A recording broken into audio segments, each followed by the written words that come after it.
The Coachella Valley Public Cemetery District Board reached an agreement today to help ease the financial burden on families trying to bury a loved one during the pandemic. News Channel 3's Madison Weil has the details. Burying a loved one can be an expensive process. Today, the board here at the Coachella Valley Cemetery hosted their meeting online. I listened in to learn more about a proposal brought forward by two board members that would help ease the burden on families. After about an hour of debate, the board reached an agreement.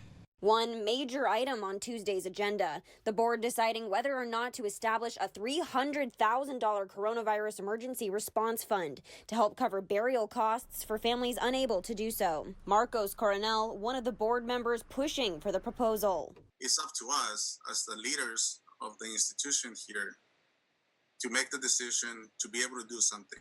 Pointing out as a public cemetery, it's already partially funded by taxpayer dollars. Money is being put back into the community which we took it from. The public is hurting.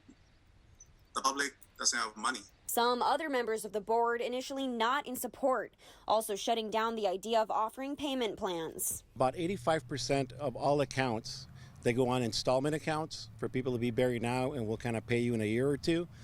They don't get fulfilled. Ultimately coming to a new compromise, setting aside $100,000 to help cover burial costs for families financially impacted by COVID-19. According to the chairman, families will still have to pay the initial $1,150 to cover the property and endowment. The cemetery will then cover the remaining $1,550 for applications through August 31st. This is the most reasonable cost for a traditional burial.